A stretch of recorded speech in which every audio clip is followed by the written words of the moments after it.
In the world blind, please Lord give me a sign, a sign. I feel like I'm losing my mind. Is everybody in the world blind? Please Lord give me a sign, a sign. I wanna be the greatest. Everybody on the fake shit. I look around and feel like everybody is the fakest. I make this every day and I'm impatient, hoping one day I blow up from the basement. Statement, the top is so vacant. I don't hear shit that I think is amazing. Waiting for my day when I'm playing sold out shows for 1,000 faces. Hey, give me that crown, get in my way and to be put down. It ain't your place, all this my town. If I want that shit, then I'll get it right now. I'm losing it, the noose it fits. I'm losing shit, a stupid myth. You choose to live or choose to dip. You choose to fight or lose your grip and lose a gift. I feel like I'm losing my mind. Is everybody in the world blind?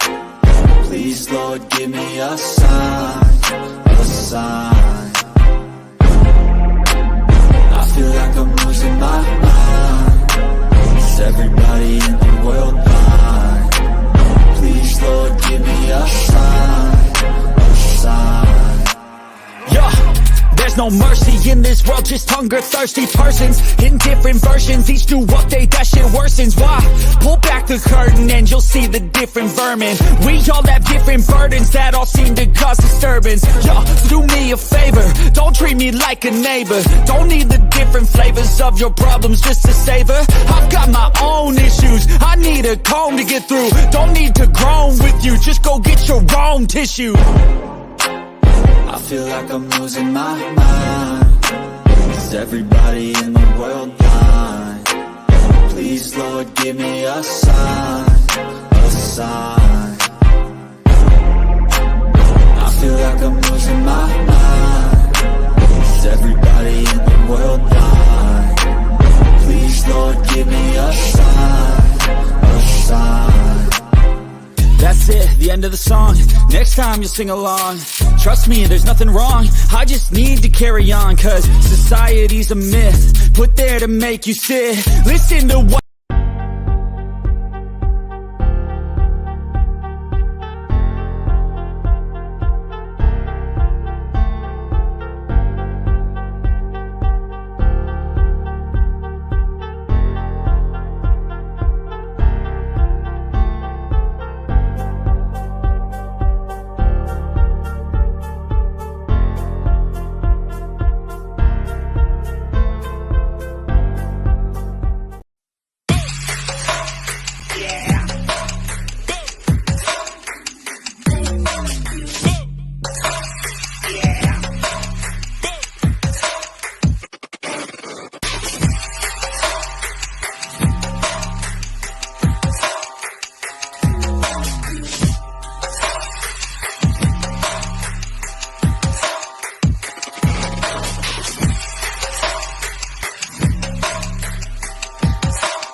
Yo, what is going on, everybody? So welcome to Aces Talk Podcast, episode 1.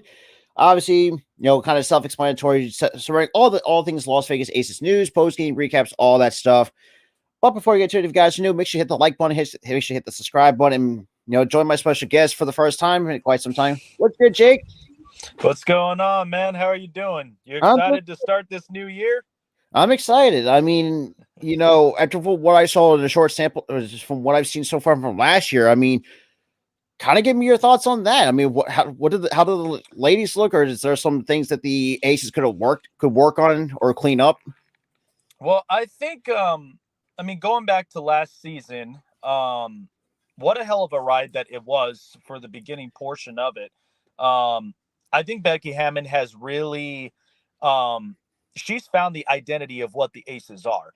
They're tough. They play great defense. They also make very good, smart shots as well. And it's what really brought the most out of A'ja Wilson, in my opinion, because of the fact of, number one, she was obviously a number 1 overall draft pick the second she came out. And it's clear that she is the heartbeat of this team. The other part is, too, having complementary pieces right next to her, like Kelsey Plum, Chelsea Gray, I know a lot of people were kind of skeptical because of the subtractions of Kayla McBride. I thought, okay, we may not have our solid shooter through that, but we were able to find that as far as Kelsey Plum stepping up, being healthy. The other part, Chelsea Gray giving them the much needed shots, but then everybody else along from, the rest of the starting role to the bench, they started finding their shots very quickly. And Becky Hammond put this together. Yeah, and it's also makes the same argument with same when they also got rid of Liz Cambage at the same time. Now, another key. Sorry, I don't have to talk shit on your Sparks, but we we kind of know where the growing pains are, and Yeah.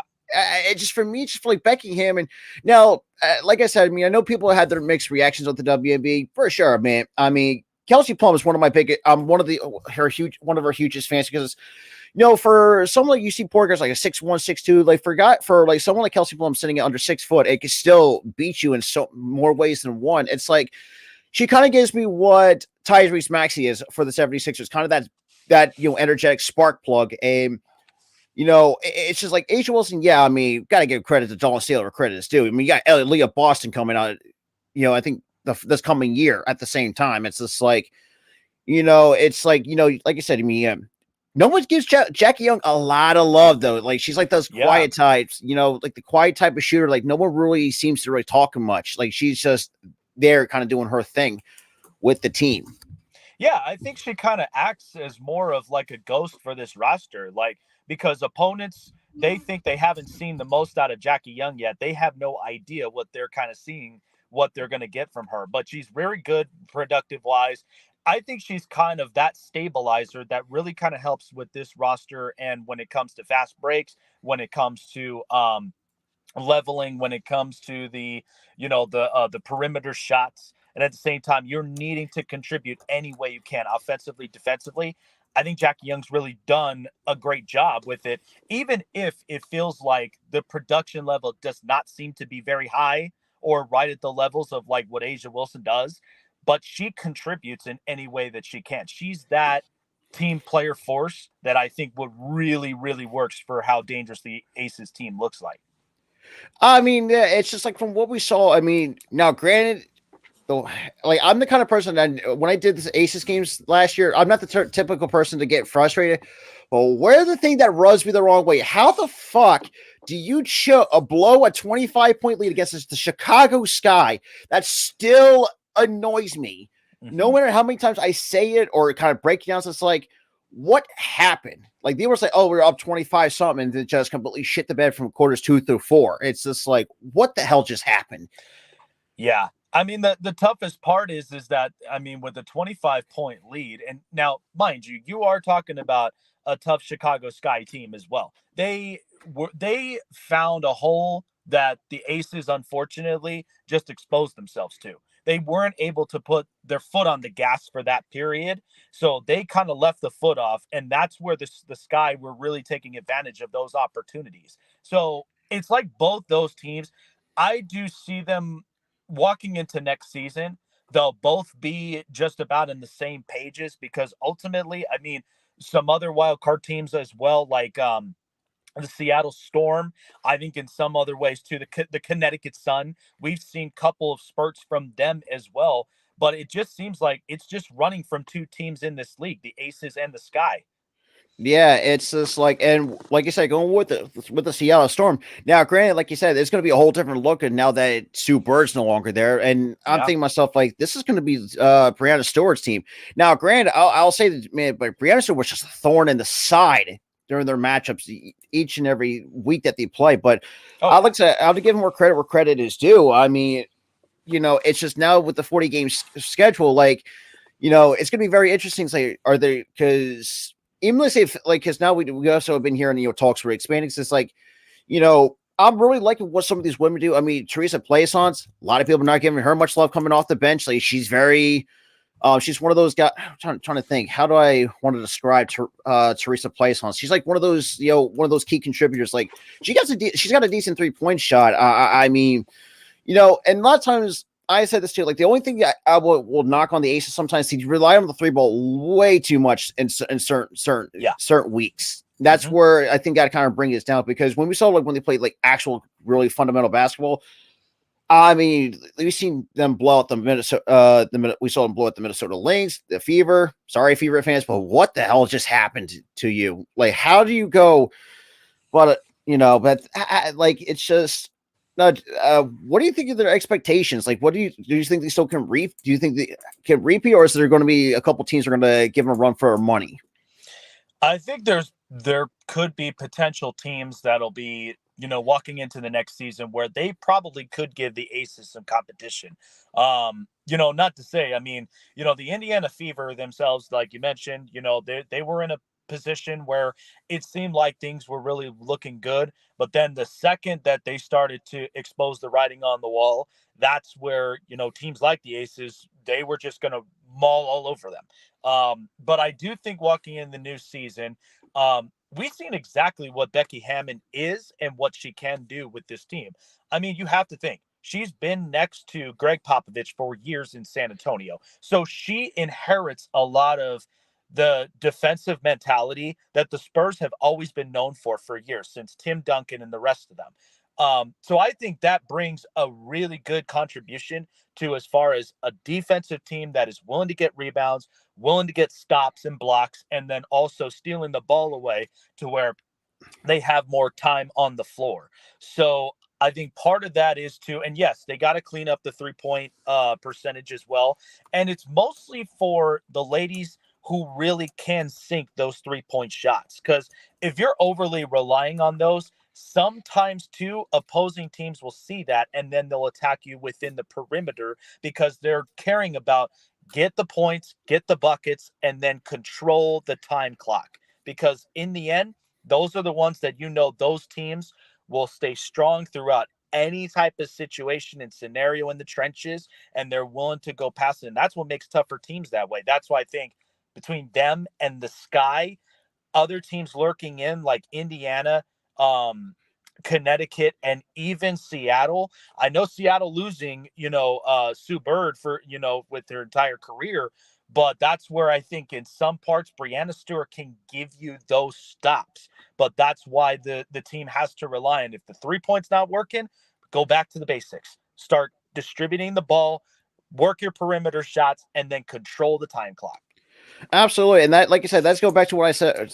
Talked about against the Chicago Sky, where they kind of just blew that 25-point lead. They were just over relying on that 3-point, like you said, and you saw the interior defense was nowhere to be found. And Becky Hammon too, like you said, inherited what Greg Popovich, and also as a former player for herself, kind of actually knows how to get through to these women who actually played overseas and played the WNBA before the Aces were, I think, the San Antonio Stars. If I'm not mistaken. Good Lord, I don't really even remember that. But it's like, like I said, Kelsey Plum, when there's moments when she gets red hot, like she's like this a tough woman to stop for a woman of her size. Yeah. Dearica Hamby. Now, I do have a little bit of knocks on her, just a tiny bit, but I'm not really overcritical of her. She does have some issues sometimes where, like, she would be great offensively from one and a half and just, and be decent, okay, defensively, but it's just flip flop. And I think, she's got a good offensive game, but just the kind of she's got more of a better defensive game. Her offensive game needs a little bit more work. She's kind of like that, I would say, like a Matisse Thybulle on that team, because the way how she is, just skill set wise. Mm-hmm. Yeah, and I think at that point, because ultimately it's like they all say, if you are producing on one side of the ball than the other, I mean, you still stick to the game that you do, but maybe contribute in little spurts and like little spots where the team needs it. I mean, it's like we talk about with Jackie Young. I mean, the fact of she is that stabilizer with the rest of the lineup when things don't seem to go right. And so those are where the expectations, you don't necessarily have to have them high, but they're the kinds that if I need a stop, give me a stop. If I need a bucket, give me a bucket.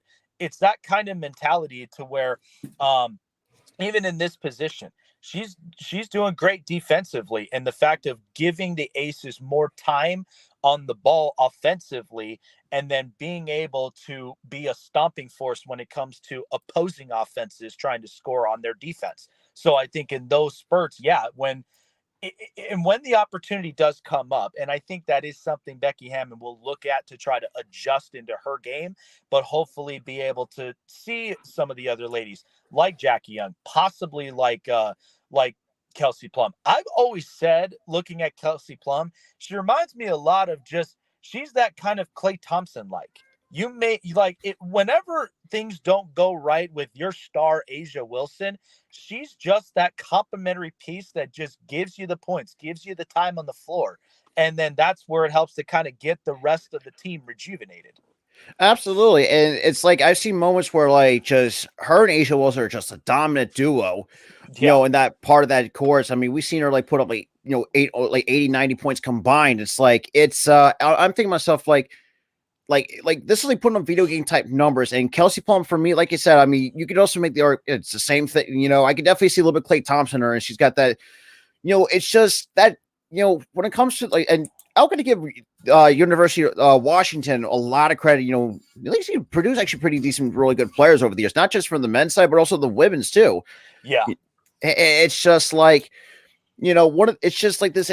I think this team can repeat, but like you said, once if they can fix that, interior defense, which for me, that was like you said, it's always been not like a key issue, but I think you can really need to tighten up. Which going back, you said, Becky Hammon could, look at that. So, actually try to have people, probably have Asia Wilson in the post, and probably even have Dearica Hamby as well, try to clock the blocking lane. It's just.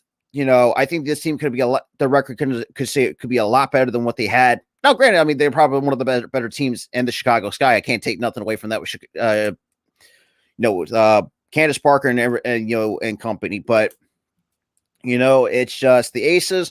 From what I've seen from, since getting into the WNBA, it's just like, it's just the Aces is a whole different breed with the kind of players that they have on that roster.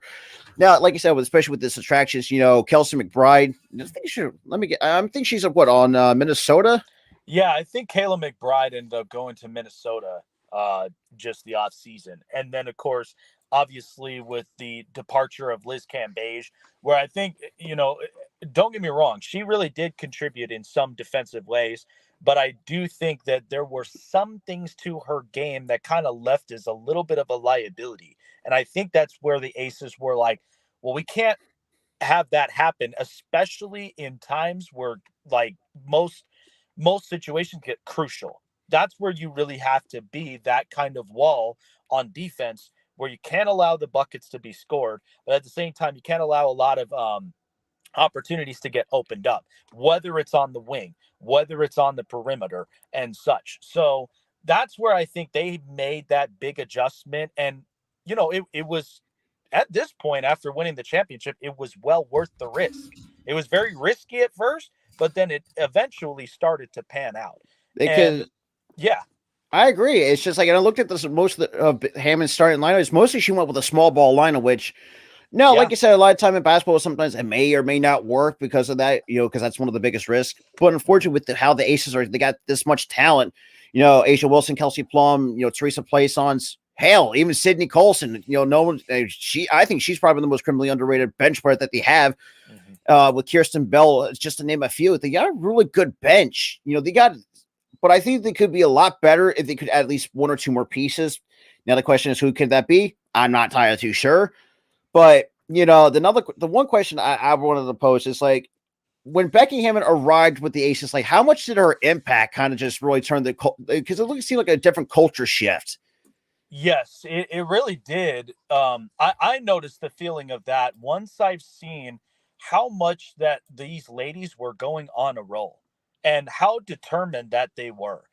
Becky Hammon, because of where she comes from, and this is probably this is a match made in heaven. She has both an NBA and a WNBA experience on her belt.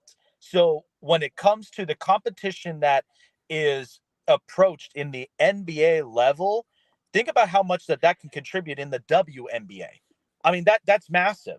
Anybody that could go into and just you're watching before your very eyes some of the greats like Greg Popovich as a head coach, and you're watching a lot of the great players that he himself also had inherited over the years. And think about it, their championships, how were they mostly won?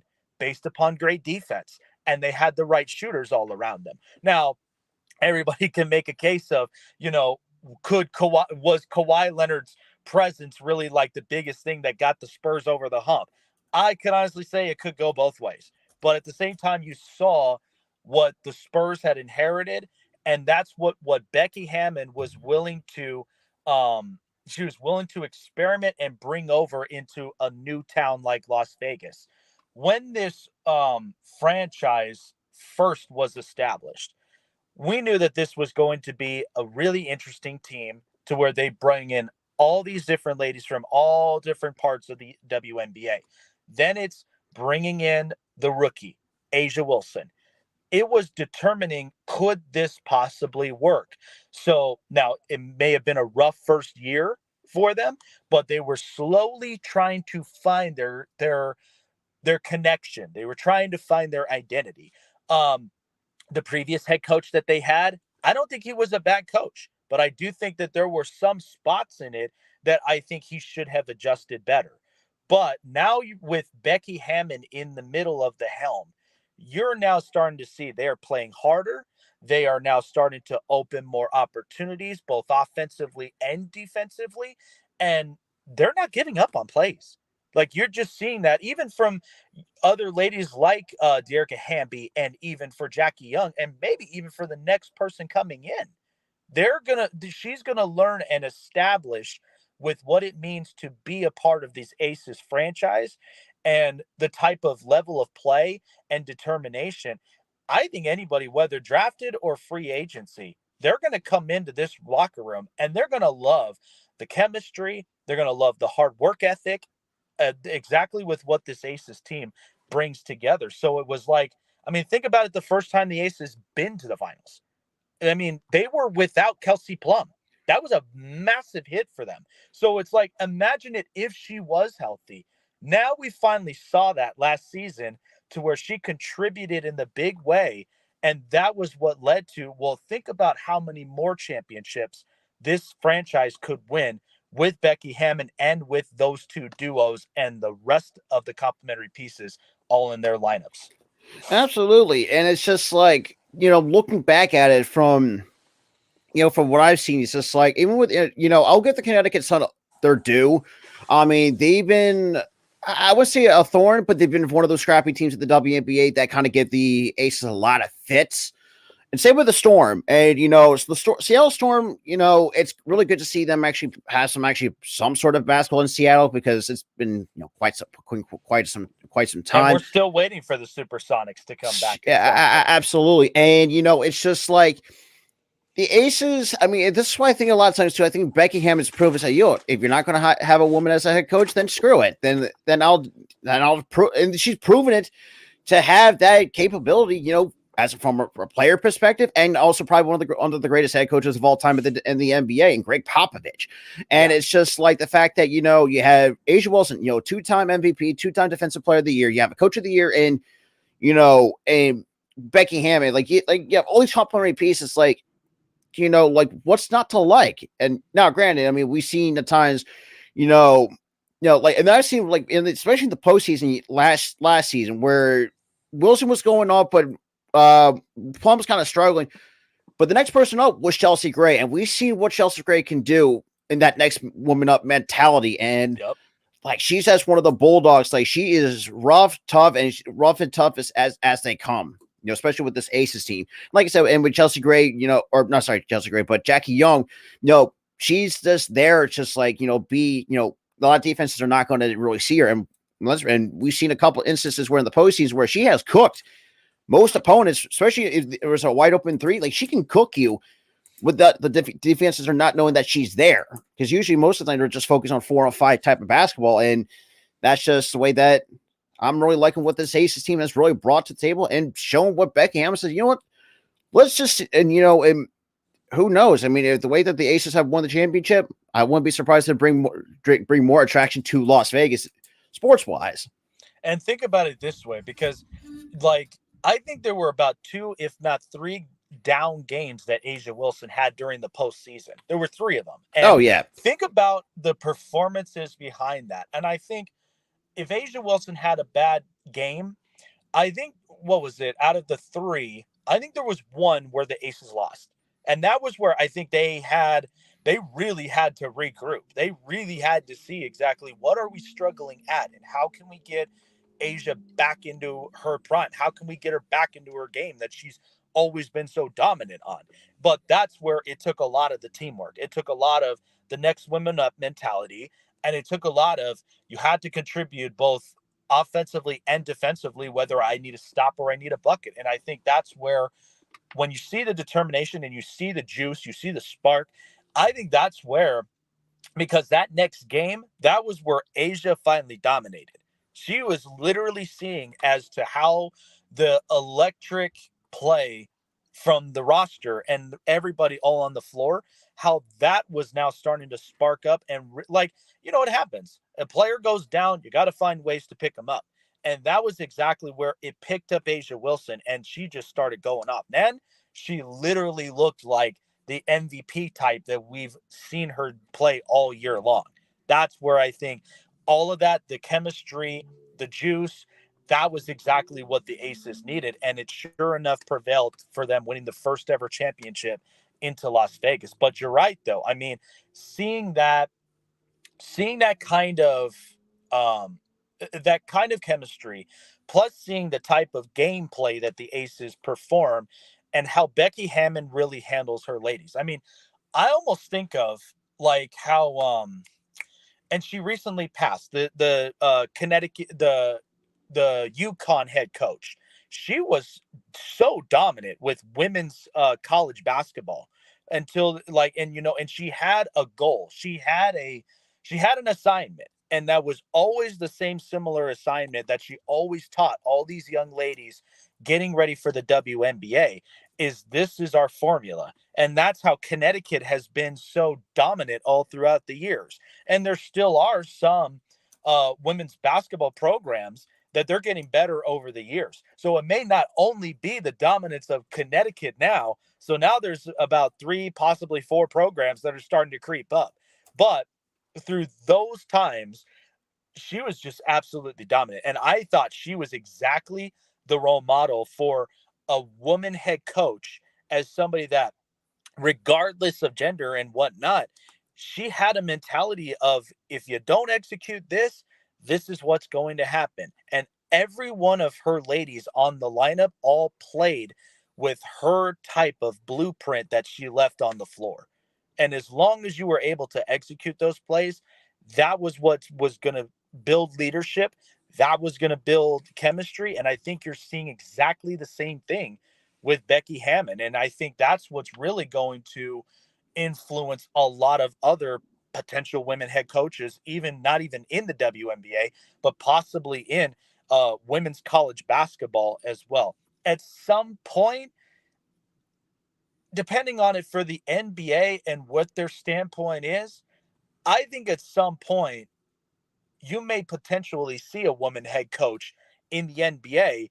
And I wouldn't be surprised if it potentially is Becky Hammon in the end of it, because she's proving her case. I mean, look, she's already won a Summer League championship coaching the Spurs. I mean, a lot of people tend to really forget about that. And it's just like, now, even like to go back to like the men's side of things, like John Calipari, there's certain head coaches that have that blueprint. Will set in stone. Like I said with UConn. I mean, look at the women's UConn teams over the years. I mean, probably the most dominant women's programs that you've seen in the NCAA basketball. And with John Calipari with the men's Kentucky Wildcats, like they know how to produce professional basketball players. Yep. And it's just like, I think where Rebecca Hammon comes into play, for someone who's actually experienced the game herself, has played overseas, has really connected really well to this Aces fan base, who's actually played with the San Antonio Stars, who has her number retired with the franchise. Well, before it came to the Aces, but, and you have these women, Asia Wilson, who I really loved in college. And I think Leah Boston, it could be that next one is going to be coming out. Kelsey Plum, I've really liked her mentality and just the style of play she has. Chelsea Gray, when you really piss her off, like she can beat you. Like I've seen where when she gets going, I thought Kelsey Plum would have options, but I think she will match Kelsey Plum with her style of play. It's just, it's impressive to see what these women can do. Now, granted, I mean, like De'Arca Amby, like I said, I've always having a little bit of I mean, she can make her shots here and there, but she's like one of those ones, like, it's like a ball distributor, kind of like, like I said, with how Becky Hammond wants this team to be. Now, whether there is going to be games I saw, if their interior shots are not going, they have actually done pretty well with the outside shots from three. And we've seen, I mean, good Lord, I mean, they ran the Sparks into the ground. I mean, we knew that they just pretty much ran the Fever. And it's crazy too. Looking at some of the teams, like the Fever, the Lynx, they got all this good talent, but the record does not show it with the talent that they have on their rosters.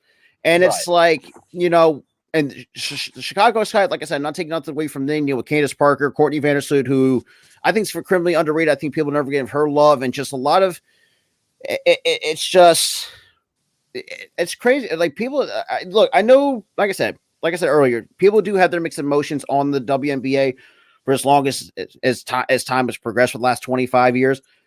But where I'll say this too is just like you're gonna have to give this like a chance, because let's be real, it's more competitive than the NBA, because let's be real, let's just let women play. And I mean, the Aces, not just the Aces, but just some teams we see them get very chippy, mostly with the Aces. When you get chippy with them, they will try to almost fight back. That's just how I can.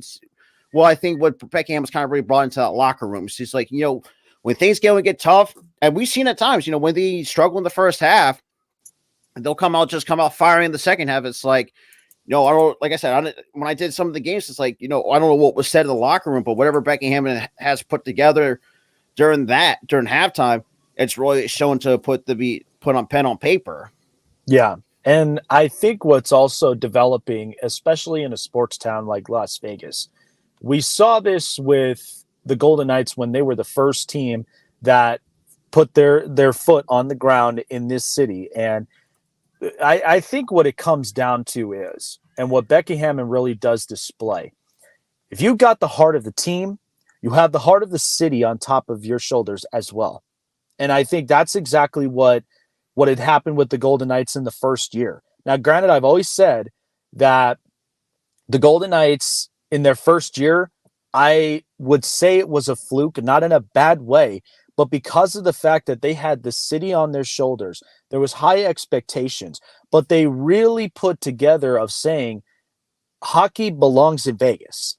It's now become a hockey town.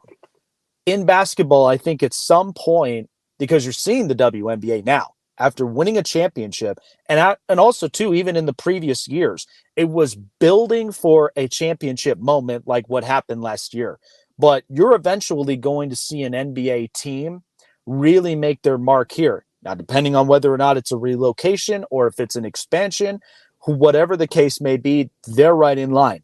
We see right now with the Las Vegas Raiders. I mean, the fact that I've always said there will still be a California team, in my opinion, but to have an NFL team here, now that the NFL has made their mark, they finally are in a big city like Las Vegas that's big on betting. They're big on fantasy sports. And now you're seeing potentially next up and coming year, the Super Bowl be here in Allegiant Stadium. So that's where just sports now has become so big in this town. But ultimately, there is still an assignment and there is still a goal to strive for. That's what has to keep everybody's focuses in.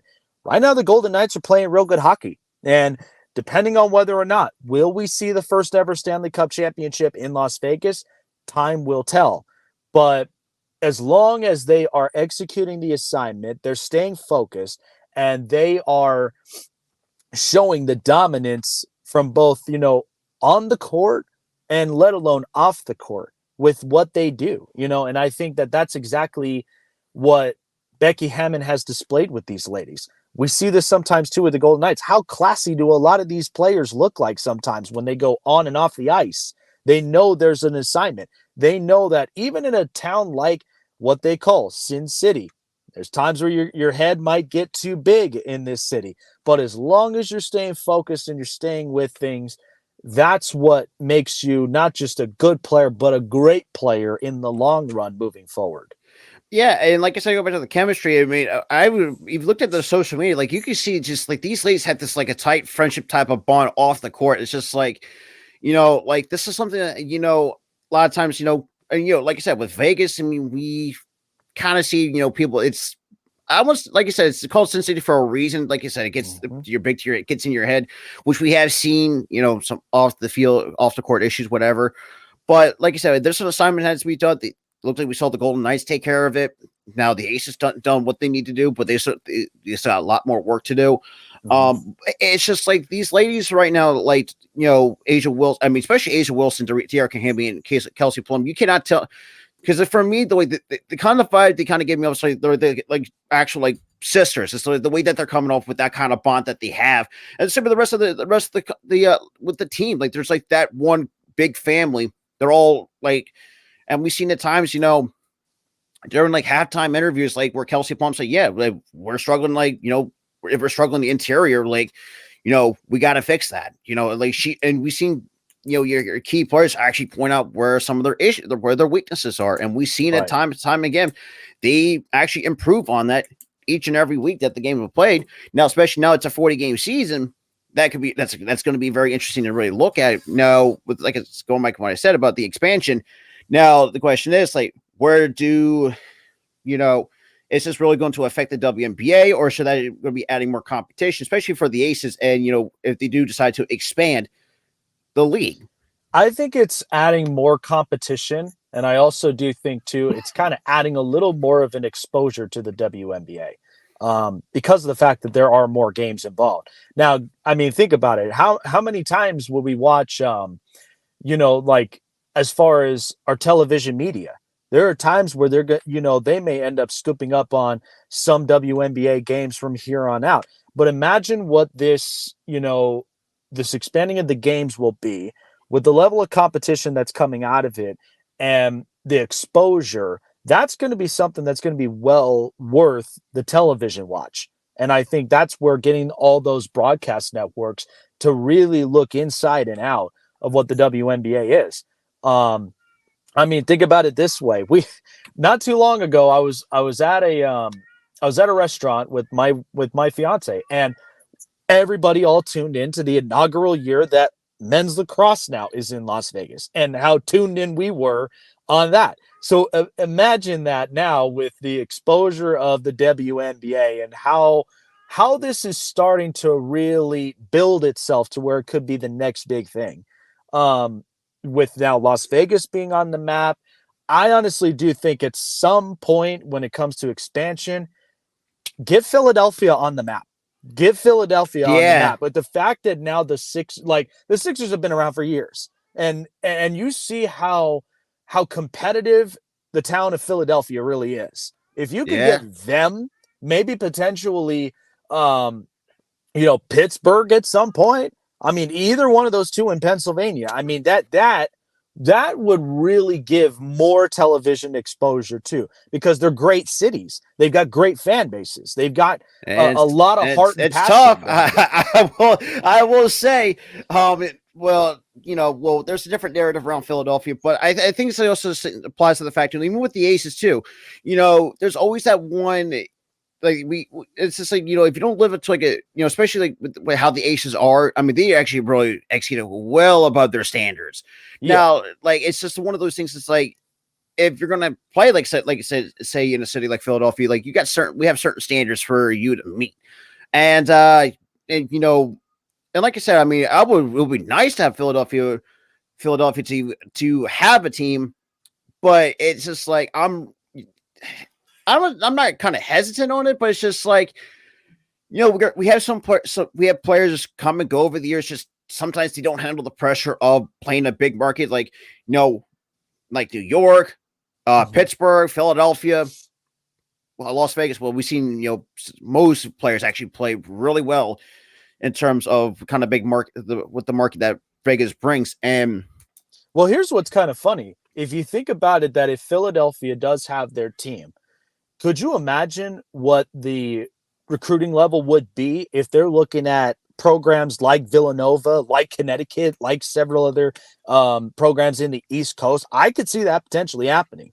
I mean, they could very much build that bridge to where they're starting to get a lot of more young talents, the ladies from the East Coast that they come in, because you can see how they're shaping up in the West with as far as the LA Sparks and how the Aces are obviously established.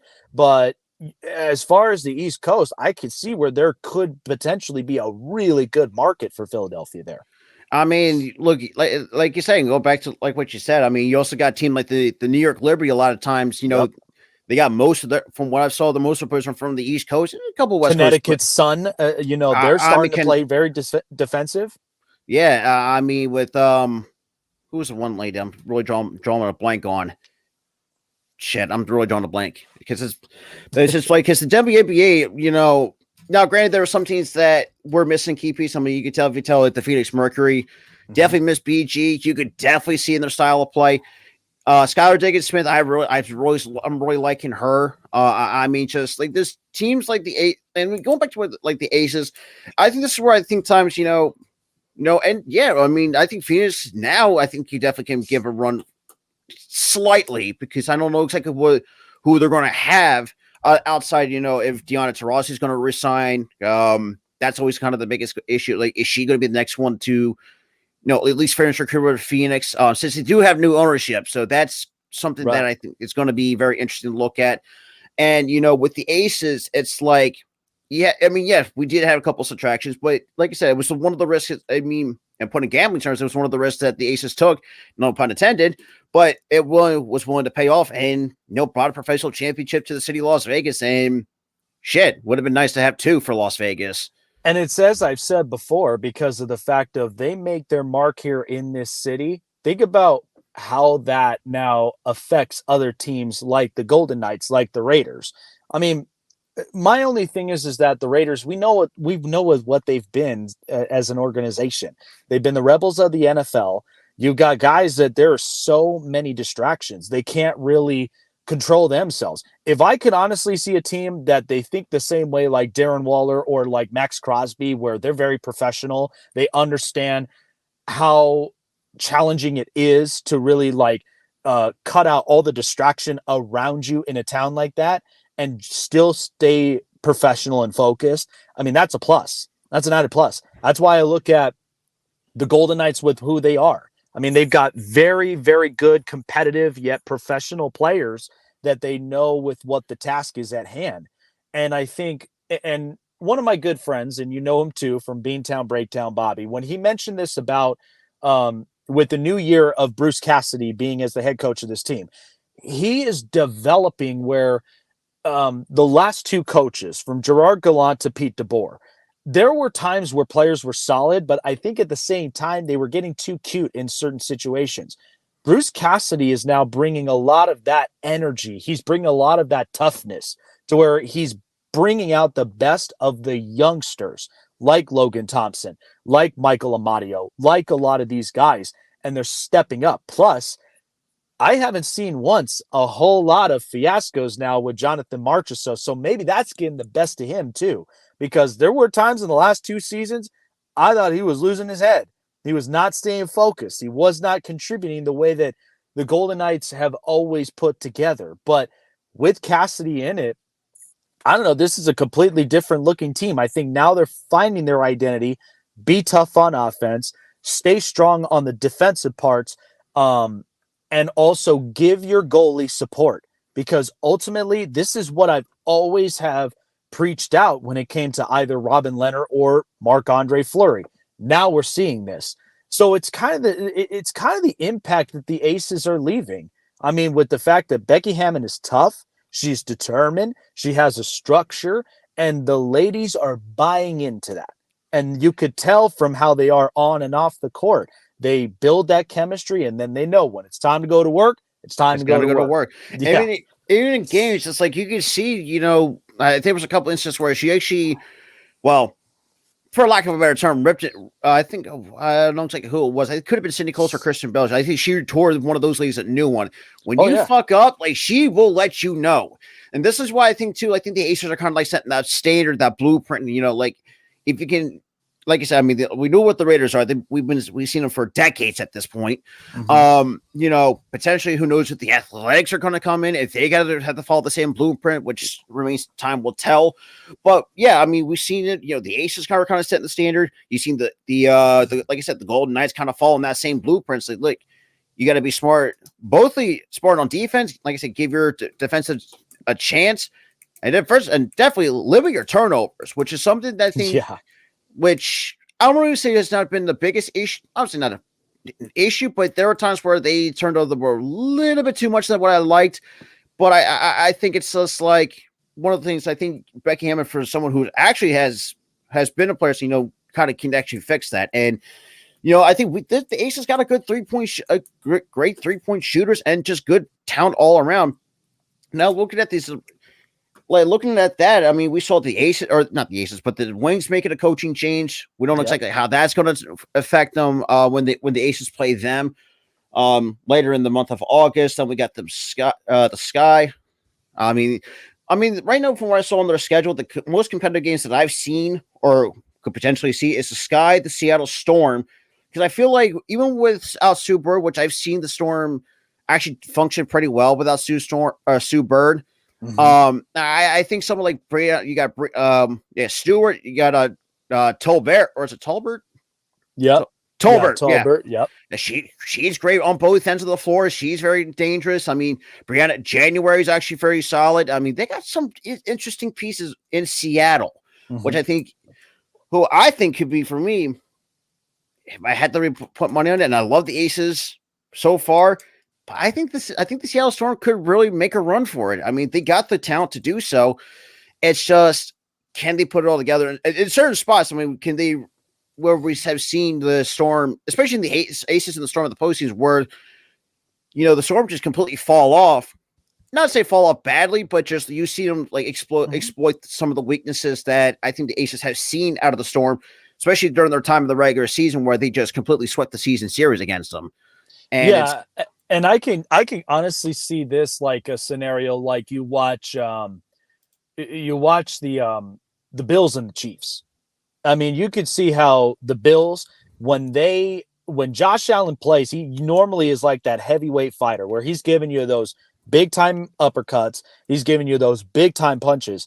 But the other thing that the Aces that they do so well is not only will they give you the big punch in the scenario where they're going to use it, but they're going to give you small jabs as well. They're going to try to wear you out in some of those areas so that when that big time opportunity comes up, you're going to feel it. And that's where it kind of ripples a little bit of what the Storm, what they try to recover from. So, and I think after seeing that, they now started to experiment on it. They now started to really evaluate that we need to throw in more jabs. We can't just be expecting getting the bigger punches all the time and try to knock out big teams, because they'll recover and then they'll start throwing in small jabs, even shooting from the perimeter. That's where I can kind of see that. But I'm with you on that.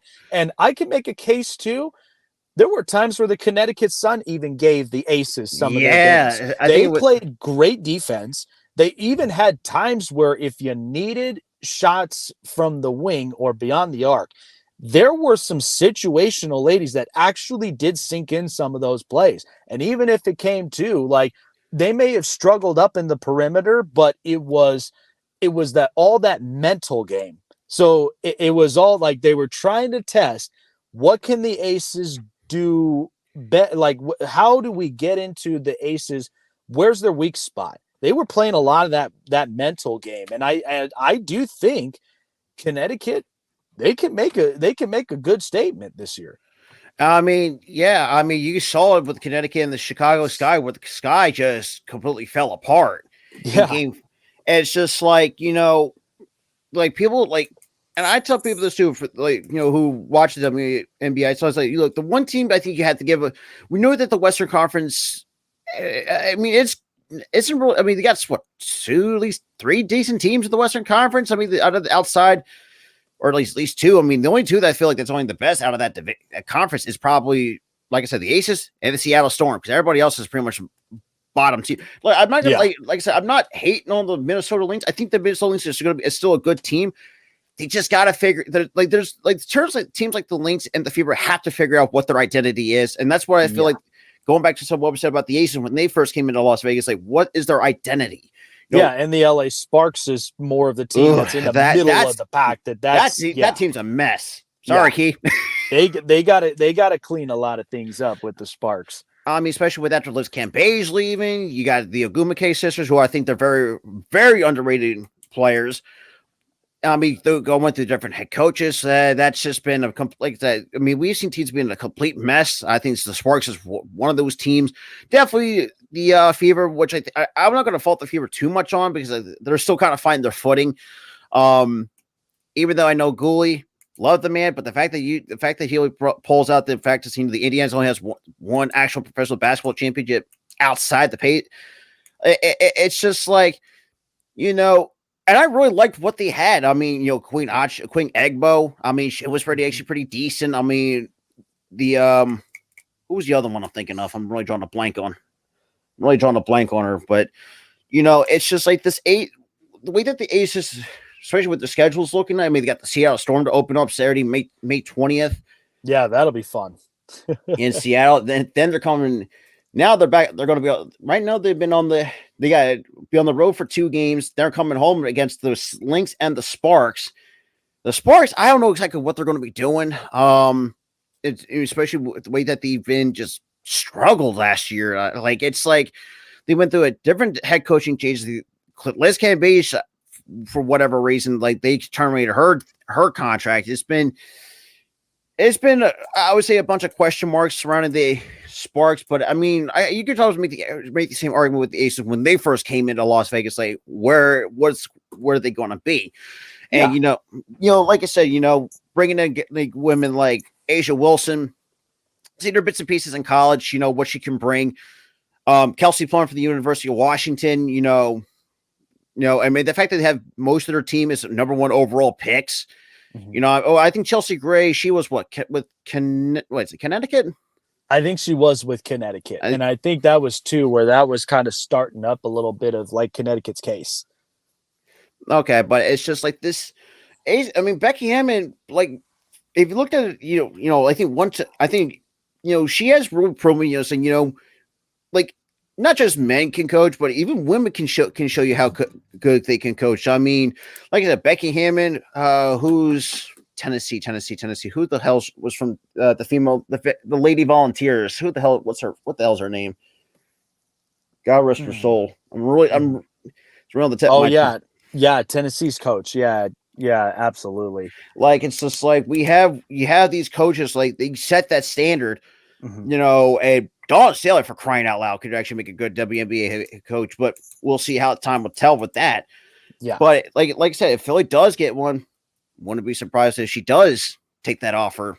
Because I mean, she is a Philly native after all. I think that would be a great showing, especially for her, and to establish with what Philadelphia is as a hardcore yet passionate city, and at the same time, building that platform of potential new recruits. The fact that, you get a lot of these ladies that on that East Coast side of, their women's basketball programs, that I think could really put in that plateau where Philadelphia could then make a markup onto it. It's almost, I mean, the Aces, when they started all of that out, I mean, they were getting their group together. They were trying to kind of figure out, okay, what are some of our strengths and our struggles?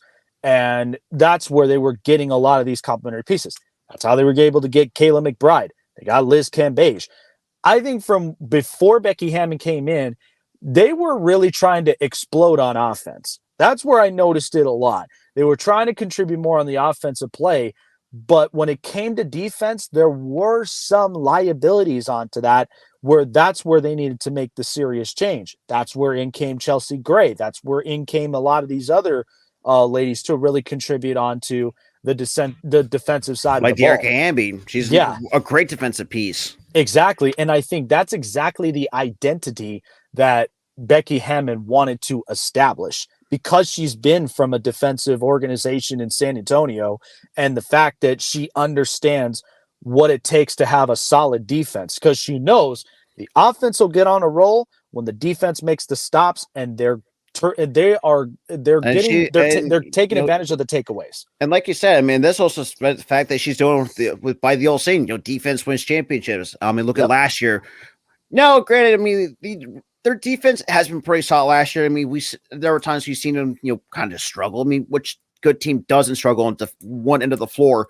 Right. It's just with the Ace, how the Aces are constructed. I mean, who's to say? I think they could be a multi-time champion in this city because, I mean, like I said, since coming into Las Vegas, like I said, come put in the comparison with the Golden Knights, who I will put this on record, have been on the bandwagon because I want them to win the damn Stanley Cup. But as I nope, but it would have been nice to actually see Las Vegas to actually get one, even though it took a while for a team like the Aces to finally solidify that. Which I do think, I think the Golden Knights can actually do it. I think they had the I mean, if you have the good talent and the right personnel to do it, I mean, like I said, with Becca Hammond, and I don't know exactly what the rest of our coaching staff is, but whatever they're doing, it's really, I would say, granted, I mean, I don't know how much Mark Davis is going to do with this since he is also the owner of the Aces, which is, I would say not going to say that's anything bad, but it's just like, well, I think he contributes in some ways, like as an ownership would, but I think a lot of that does come down to if you got the right personnel and you trust the personnel that they have the camaraderie and they have the chemistry possible to make this a championships team, then I think that's all that's the writing on the wall. Mark Davis will, he'll contribute in ways that he can, but as an ownership, you're there putting in the pieces that are trustworthy, that are going to move this franchise to be who you would want them to be. And I think that's exactly what the narrative was last year. They trusted Becky Hammond. They trusted the GM making those moves. And on top of it, Becky was able to shape those players to where, I mean, think about it. You get a C- or a C player, and all of a sudden she turns into like an A- player because of just the coaching strategy, and I think also the determination that it's giving because everybody else is also on the same page that way. And that's where I think everybody's going to complement themselves into that playbook. And that's true as well. And, like you said, with Becky Hammond has a lot of ties to the San Antonio Spurs. And we've seen some of these Aces players work out with former Spurs. I mean, look at A'ja Wilson. She trained with Tim Duncan. Yep. Why do you think she was a two-time MVP, two-time Defensive Player of the Year? Like, you don't have that for a reason without probably one of the best defensive players on that roster. Right. And I think, it's just like when you have, like you said, when Kelsey Plum, defensively, not great, but the fact that she complements her offense with A'ja Wilson's, I would say below average offense, but I think A'ja Wilson is actually pretty good offensive, but her main strength for what we saw the last couple of years has been her defense because of what I think, what brought her in because of that. I think that's what Dawn Staley and her coaching staff has really produced, especially, knowing that Aaliyah Boston, who, for those who have not watched her tape, I highly recommend you do so because that looks like that's a man and a woman's body just kind of beating you guys on. That's how Coach Dante puts it. That's not my words, but that's just how Aaliyah Boston comes off. That's just how what Dawn Staley has done to produce a woman like Aaliyah, like I said, with Aaliyah Boston, definitely A'ja Wilson for crying out loud. It's just like. Like if you don't have a good defense, I mean, we've seen teams in this league just kind of the record showed it, and even also the numbers as well. And with that formula though, and who's to say?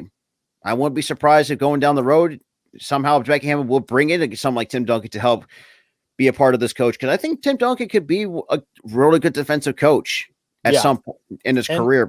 And I can make an argument if you don't have the right ball distributors too, that sometimes could make a big hit. I mean, think about it that way. I mean, Tim Duncan was obviously, he was the best at his position in San Antonio, but the other complementary pieces like Amana Ginobili, I mean, there may have been times where Ginobili wasn't a big time scorer, but his biggest, I think his biggest skill was how he played defensively and how he was able to outsmart a lot of opposing offenses, because there were times where he had takeaways. There are times where, he really put a lot of pressure on and basically had those guys saying, score off me.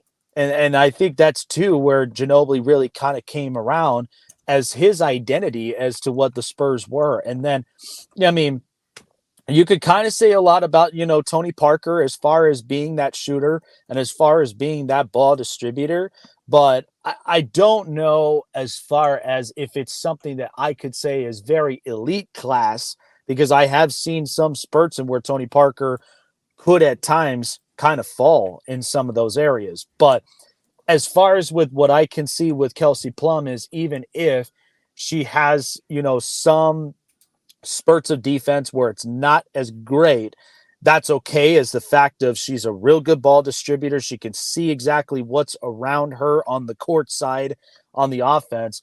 But at the same time, you're relying on, ladies like Asia Wilson, even for Jackie Young and even for Dearica Hamby as well, to be those types of play. Like I would think of like Dearica Hamby being more of like that Marcus Smart type, because even if she's not putting a whole lot of the points up, she's putting up a lot of production on the defensive side, where she's applying pressure and she's giving a lot of those defensive stops as well, to where that now complements a lot more on the defensive sides. And then, yeah, I do see where I think for the Aces, if they could really kind of control a little bit of their shot selections, plus at the same time not get too overly excited to kind of trim down the giveaways, because I think that was part of those struggles too, when they would get too excited. Now the giveaways are starting to happen. I think if they can control that to where they can keep the foot on the gas, this could be another one of those teams where it's going to be very tough to walk all over on. So, and as we said, with the West, with how it's shaped, it's running by Las Vegas or Seattle. Yeah, it's just, and at some point, when Minnesota, like I said, if Minnesota can follow the same blueprint as the Aces, I think that could be another third team that can make a noise in the Western Conference. But like I said, the only three teams I think pretty much run the East and the West is probably the Chicago Sky, the Aces, and the Seattle Storm. No, everybody, I think you could probably make the argument for the Washington Mystics, but most of the time it's been health with them. Yeah. It's just like, but last thing before we get out of here is, what is your regular season record prediction in this 40 game schedule? Well, last year, because I mean, they had obviously the Commissioner's Cup, they were able to have the best record in the WNBA. And I mean, they were literally right in front of Chicago up into that part. But I do see them. I think it might be a little bit tougher because of the fact of there's other teams that are in the mix that could give them a run for their money. I honestly do see them potentially winning 35, if not, 36 wins. But as far as being repeat Commissioner Cup champs, that's pretty tough. That's very tough. I mean, that is an accomplishment and an achievement that they have been able to put together. I don't see them going back to back on that part. I think they could potentially be a number 2 seed in that end because of the level of competition they have on their schedule. So I can kind of see them be the number 2 team, but that's fine. I mean, they could still bring in a lot of the experience, what we saw in the playoffs. And, but I do potentially see them, whether it's going back to back as champions or they're right there in the championship series, to where that's determining if they get it back into the finals again. But I just see with how this blueprint works and how the determination for these ladies. Now, remember, we've always said the saying, how do they recover after a championship winning season? Do you either still keep your foot on the gas, or is there a little of a hangover that's happening with the Aces? Those does happen to a lot of great teams. So it will determine of what exactly is the next assignment that Becky Hammon has for this up and coming season. Can they still stay consistent in a lot of those areas? And is there room for adjustments with as far as fixing up the giveaways, fixing up a little bit of, shot distribution as well, because you got to be smart with a lot of those shots. Even if it's, you take a risk at a 3, you're hoping that at the very least it's an aggressive 3. Now, if it's one of those ones where it's kind of like, there's no need to take that shot. I'd be fine with taking a perimeter shot too. Give me the points and then control the clock. And I also forgot to mention this too. And the Aces last year commit way too many fouls at the same time. Yeah, I forgot to even mention that because I mean they were almost average not even almost 3 to 4 fouls a game. It's like, yeah, that's where I think they need to button up on that end is as far as eliminating those fouls because and that's why I think even if they were the number 1 seed all throughout the conference, I mean, that's where I kind of see where they have to focus in on that. Now, sometimes there may be some parts where you kind of get a little bit of ruffling some feathers, but not to the point where you're obviously getting one player to foul out. I mean, that's one where they have to really clean that up and button themselves up. Absolutely. But yeah, Jake, man, it's been a pleasure having you on. But, before we get out of here, where can they find you on social media and on YouTube? Well, as everybody knows, if you guys love sports and you love entertainment and you love the best of both worlds, definitely tune into the Snake Sports Talk Show. We are at 8 followers away from being at 500 on Instagram. We're very close up on that, and we're still continuing to roll. Our biggest goal, we're at 525 right now at YouTube. We want to get to that 1,000 mark to finally be there for the Snake Sports Talk Show. But I'm all over YouTube, Facebook, Twitter, Twitch, Instagram, all of my social medias, plus on the Fox D network as well, Amazon, and so many other places. That's where you can find the Snake Sports Talk Show. And tune in tomorrow because the Snake Sports Talk Show has finally introduced a new co-host up on the show. Plus, we're talking Dallas Cowboys. We're talking Derek Carr and his future with the Raiders and so much more. And your favorite segment of all, prime predictions for a lot of bettors out there who love to bet. Definitely tune into it. Snake Sports Talk Show, 7 a.m. Pacific, 10 a.m. Eastern Standard Time. You don't want to miss it. Yeah, but with that being said, Jake, man, it's having a pleasure having you on. Can't wait to work with you again. We'll see you guys on the next one. Thank you very much.